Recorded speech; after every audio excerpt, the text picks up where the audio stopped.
Сәлем достар, бүгінгі дәрісте біз сіздермен Flexbox жүйесі туралы сөз етеміз. Flexbox жүйесі элементтерді ыңғайластыру үшін, дұрыстау үшін қолданылатын жаңа инструмент болып табылады. Осыған дейін біздің веб жүйемізде элементтерді position absolute арқылы беріп, оған белгілі бір маржиндарды ыңғайластырып, сол арқылы өте көптеген жұмыстар жасайтын едік, немесе элементтерді гридтік жүйемен немесе таблица бойынша дұрыстап белгілі бір позициясын беретін едік. Ал дәл қазір бұл ғылым білім дамыған заманда бұл нәрсенің барлығын оңай әрі жедел түрде Flexbox жүйесі арқылы жасауға болады. Кез келген нәрсені атрибуттарды немесе параметрлардың веб-парақшада көрініс табуы үшін ең алдымен біздің іздеу құрылғымыз сол нәрсені поддерживать етеді ме немесе поддерживать етпей ме деген сұраққа жауап беруіміз керек. Ол үшін біздер әрине Kenaus сайтын қолданатын едік. Ендеше сол Kenaus сайтына жазып, мінекей Flex деген сөзді енгізіп, өзімізге қажетті Flex жүйесінің қандай іздеу қосымшаларында жақсы оң нәтижесін беретіндігін байқауымызға болады. Бұл жерде Gap Property for Flexbox деген нәрсені көзге ілмейміз, бізге қажетті CSS Flexible Box Layout модулі болып табылады. Бұл модульдің байқап тұрсаңыз, бізде 98% поддерживать етілетінін байқаймыз. Яғни белгілі бір мына жердегі қосымшадан басқа жерлерде Safari, Opera, Chrome секілді, Firefox секілді үлкен іздеу құрылғыларында біздің Flexbox жүйеміз дұрыс жұмыс жасайтындығын көрініс тауып отырмыз. Егер де біздің сайтымызды алдыңғы жасаған жол бойынша есімізге түсіретін болсақ, мына жерде бірдей арақашықтықта тұрмаған болатын еді. Дәл бүгінгі сабақта осы нәрсені біздер қалыпқа келтіріп, және де ең алдымен біздер осы жүйе арқылы Flexbox жүйесінің жұмысын көрсететін боламыз. Бұл нәрсе біздің сайтымызға қажет емес, бұл жай сіздерге Flexbox жүйесін түсіндіру үшін жазып қойған болатынмын.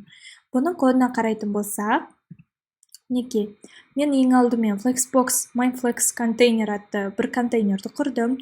Одан кейін оған 5 блок создавать еттім. Одан өзге whiting атты астындағы сұр қалыпты қалыптастырған болатынмын. Егер де CSS байқасаңыздар, бұл жерде MyFlex контейнерді display блок және де оның белгілі бір биіктігін берген болатын. Ал мен MyFlex блок атты әрбір жеке блоктарға ұзындығын және де биіктігін және де text align center түсін, текст түсін және де арқы фонды берген болатын. Егер де бұны сайттан байқайтын болсақ, біздің қажетті 3 блокымыз біздің контейнерімізді көрініс тауып тұрған, ал қалған 2 блоктың көрініс таппағанын білеміз. Осыны дұрыстау үшін біздер Flex жүйесін қолданамыз. Оның қазір қалай жұмыс істейтіндігін бірге көрейік. Достар, біздер элементтерімізді Flexbox жүйесімен орналастырғымыз келсе, біздің негізгі контейнеріміздің дисплейіне блокты кетіріп, оның орнына Flex деген сөзді жазамыз.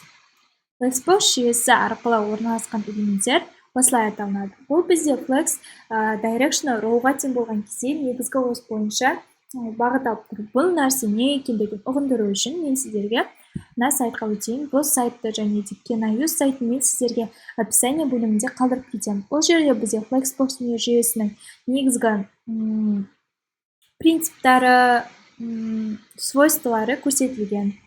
Бұның барлығын мен сіздерге оқып бермеймін. Бұл жердегі маңызды нәрселерді түсіндіріп көрейін. Ең бірінші бізде Flex Direction деген маңызды нәрсе бар.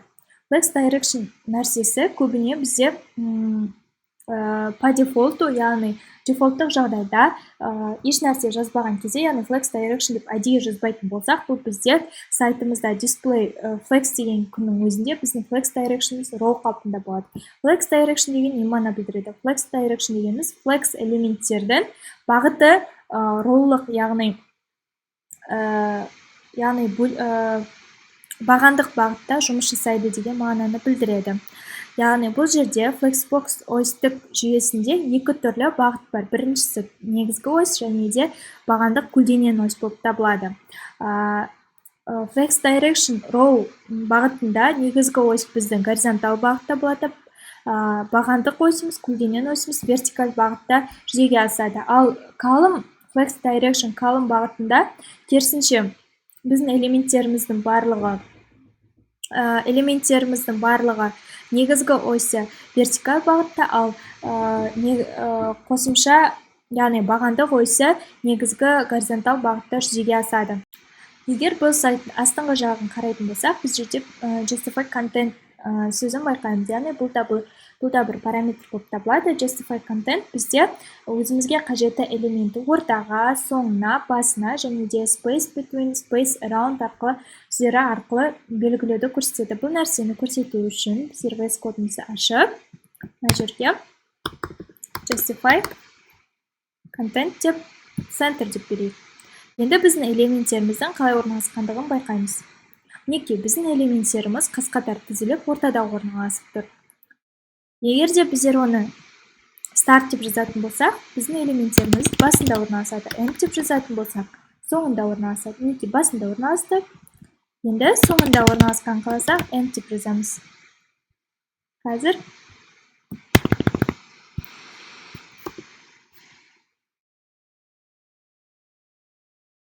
мына жерде қолданысқа ие болмай тұр. Бұны кейінірек көрсете жатамын. Негізі центр параметрі көп қолданылады. Центр. Бұл яғни негізгі осьтың бағытымен біздің элементтерімізді ортаға келтіру. Егер де естеріңізде болса, біздер бұны margin 0 auto арқылы жасайтын едік. Бұл жерде бұл тек қана бір сөздің көмегімен элементімізді ортаға ауыстырып тұрмыз. Егер де біздер бұл жерде space around деген параметрді беретін болса, біздің элементтеріміздің ортасына белгілі бір қалып қалғанын көрген болатынбыз. Енді егер де space between болатын болса, қандай өзгеріс болатынын көрейік. Неке біздің негізгі элементіміз бас жаққа, соңғы элементіміз соңғы жаққа ауысады да, оның арасындағы барлық бөлімдер бірдей бағытта бөлініп тұрады. Егер де round болған кезде біздер байқасаңыздар, екеуінің арасындағы арақашықтықтар кішкене сақталмаған екендігін байқаймыз. Неке мына жердегі арақашықтықтың бірдей емес екендігін байқаймыз. Бұл жерде яғни белгілі бір отступ мына жерден және де мына жерден беріліп тұрғандығын көріп тұрмыз. Енді егер де біздер осы элементтеріміздің негізгі осьтың бағытымен емес, вертикаль осьтың бағытымен ортаға тұрғанын қарасақ, яғни бұрынғы біздің қосымшамыз бойынша vertical alignment арқылы жасайтын көргіміз келсе, онда біздер ол нәрсені align itemsқа ауыстырамыз. Яғни бұл центр деп берейік. Осы арқылы біздің элементтеріміздің вертикаль бойынша ортада орналастырғанын бақылап тұрмыз. Бұл мына жүйеде де бар, мінекей. Stretch, Bazillion, Flex End, Flex Start секілді басында, ортасында, соңында және де жалпы аумақты қамтығандығын байқап тұрмыз. Одан бөлек бізде Flex Direction осы нәрселердің барлығын біздер осы сайттан өзімізге қажетті батырмаларды басу арқылы қалай көрініс табатындығын көреміз. Мысалы, егер де колумн болатын болса, осылай, егер де центрға орналасатын болса, және де осылай көрініс табады екен. Оны өзіміздің сайтымыздан да көрейік. Ол үшін біздер жаңа айтып кеткендей, егер де біздер display flex деп жазатын болсақ, бұл жердегі flex direction'ымыз біздің колумнға, неге тең болады? Роуға тең болады. Енді соны колумнға айналдырайық. Сайтымыздан көрсек, неке өзімізге қажетті аумақтың барлығын осылайша 5 баған осы қаз-қатар тізіліп тұрғандығын байқаймыз. Бұл және де тағы ескерте кетерлік бір нәрсе бар. Біздің flex direction column үшін justify content және де align items бағыттары басқаша жұмыс жасайды. Егер де біздің flex direction row кезінде justify content негізгі ось бойынша, ал align items вертикаль бағытта жұмыс жасайтын болса, column бағытында бұл нәрсе керісінше жұмыс жасайды. Яғни justify content бұл яғни вертикаль бағыт үшін жұмыс жасайды, ал align айтымыз біздің горизонтал бағыт бойынша жұмыс жасайды. Оны тексеру үшін align айтымызға start деп беріп көрейік.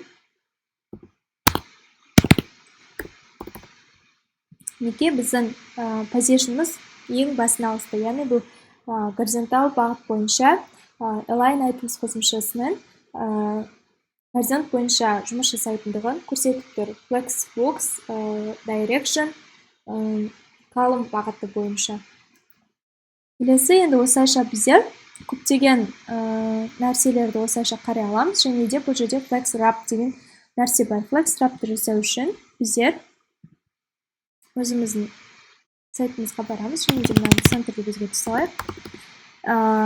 Егер де қарасақ, қазір біздің барлық колумнымыз, яғни бүкіл айтымдарымыз біздің қаз-қатар бір-біріне орын қоспай, орталарына орын болмай, бір-бірінің қасында тұр. Себебі бұның барлығы бір вертикал бағытта орналасуы қажет, және де барлығы бірдей көрініс табу үшін осы жасалып тұр. Егер де біздер бұл жерге FlexWrap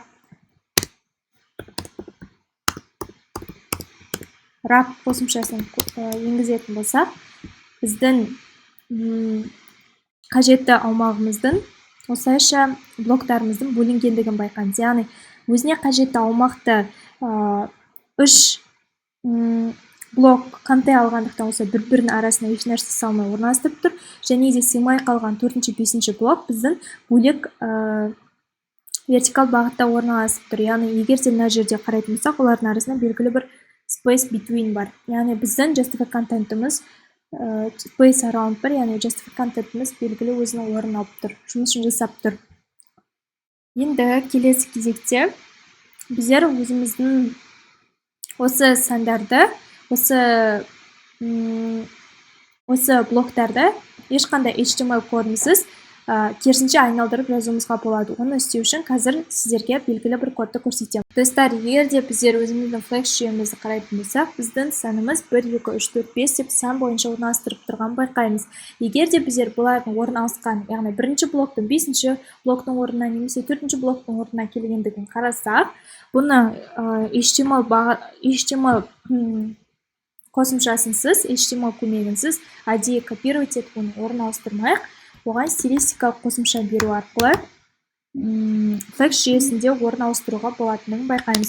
Бұл үшін біздер order қосымшасын қолданамыз және өзімізге қажетті санды береміз. Яғни біздің бірінші блогымыз қазір 5-ші орынға барады. Енді сайттан қарап көрейік. Мінекей бірінші орындағы біздің блогымыз 5-ші орынға барды. Өз кезегінде басқа ордер жоқтар, яғни сан берілмеген блоктар өзінің қаз-қатар қалпынша осылайша орналаса береді. Оны әрқайсына ордер берсек, біз әрбір блогымызды өзіміз қалаған орынға орналастыра аламыз. Яғни санамалы жүйеде орналастыра аламыз. Мен сіздерге негізі HTML қосымшасының ішіне мынандай стилистиканы жазбауды өтінген едім. Бұны әлі де ескертемін. Мен сіздерге жай ғана жүйенің осы жұмыс жасайтындығын ғана көрсету үшін ғана қолданып отырмын. Себебі қазір мен MyFlex Blocks классы арқылы шақыратын болсам, бұл бүкіл класстар үшін орындалатындықтан қате болып саналады. Ордер мысалы мен бұның 3-ші орында болғанын қалаймын. Дәл солай бұның бірінші бағытта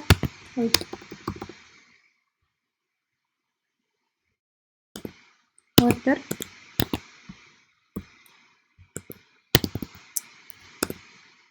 үшінші бағытта және де style бұның 4-ші орында қала берсін, ал бұл менде 1-ші орында тұрсын. Дәл солай енгізейік. Яғни ордер деген біз қаншашыншы орынды бергіміз келеді, соны көрсетеді. Енді сайттан тексеріп көрейік. Біздің 5-шіміз 1-ші орында тұр. Неге? Біздің 5-ші блокымыз 1-ші орында тұр, дұрыс. 4-ші блокымыз 4-ші орында тұр. 1-ші блокымыз соңғы орында тұр, 5-ші орында дұрыс. Екінші блогымыз біздің 3-ші орында тұр. Мына жерде қате орналасып кеткен, қазір тексеріп көрейік. Style, border, мінекей, мына жерде 3 деп беріп қойып, мінекей, бірде егер де тексерсек, мінекей, 3-ші блогымыз біздің 2-ші орында, ал 2-ші блогымыз 3-ші орында орналасқанын байқаймыз. Осылайша біздер өзімізге қажетті позицияларды, осылайша орындарды ешқандай HTML-ды қосымшасынсыз осылайша бере аламыз. Өте ыңғайлы нәрсе. Бұның барлығын біздер тағы да осы сайт арқылы барлығын көре аламыз. Мінекей, ордер арқылы мінекей қалай жұмыс жасағандығын байқадық. Енді мен сіздерге алдыңғы сайтымыздың мына жерін осы Flex жүйесімен дұрыстап көрелік болсын. Сіздерге үлгі еткен бұл дивті удалить етіп, өзімізге қажетті нәрсені дұрыстайық. Мінекей, біздер достар, біздің сайтымыз осы еді. Осы сайтта мінекей бұл 3 дивімізді ортаға орналастыру үшін біздер бұрын inline блокты және де vertical align margin арқылы орналастырған едік. Бұның ешқайсының қажеті жоқ. Бұның барлығын кетіре саламыз. Және де біздер өзімізге қажетті whiting wrapper қосымшасына, яғни мінекей сыртын бақылайтын болсақ, бізде дивіміздің аты whiting wrapper болып табылады. Сондықтан оның ішіне display берейік. Display'ны Flex береміз. Окей. Және де біздер оны justify content арқылы, яғни row, Flex direction'ы қазір row бағытында болып тұр. Олардың арасында белгілі бір орын болғандықтан біздер space between параметрін береміз, және де оны ортаға, вертикал бағытты ортаға келтіру үшін біздер align items center деп береміз. Енді жүйеміздің мінекей өзіміз қалаған қалыпта мінекей ортаға барлығы күшті орналасқанын байқаймыз. Екі жағынан белгілі бір отступы бар. Нақты біздің сызығымыздың астына біздің екінші блогымыз келгенін байқап тұрмыз. Осылайша біздің Flex жүйеміз дұрыс жүзеге асып тұр.